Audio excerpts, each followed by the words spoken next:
Victory in praise Jesus' Lord Blood అందరికీ యేసయ్య Ministries. అతి పరిశుద్ధ నామంలో మన మీ అందరికీ వందనాలండి. ఈరోజు దేవుని వాక్యం మనం చదువుకుందాం.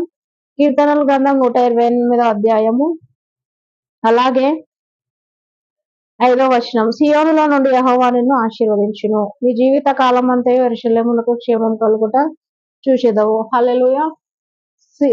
సియోనులో నుండి యెహోవా నిన్ను ఆశీర్వదించును. మరి దేవుడు మనల్ని నిత్యం ఆశీర్వదిస్తానని. సియోను అంటే మన యొక్క మందిరమే, మన యొక్క హృదయమే దేవుని మందిరం. మరి ఇది సియోనుగా మనం పిలుస్తాం అన్నమాట.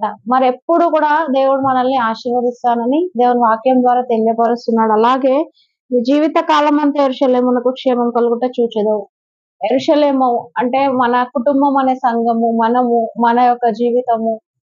మొదట దేవుడే, మన యొక్క శరీరమే దేవునికి ఆలయము కాబట్టి మన కుటుంబమే దేవుని సంఘం కాబట్టి రెండింటిని మన ఆశీర్వదిస్తే సంఘం కూడా వృద్ధి అవుతుంది. కాబట్టి యెరూషలేమునకు క్షేమం కలుగుట, మనకు క్షేమము కలుగుట మనం నిత్యము చూస్తామని ఇక్కడ దేవుడు వాక్యం ద్వారా తెలియపరుస్తున్నాడు. Praise the lord.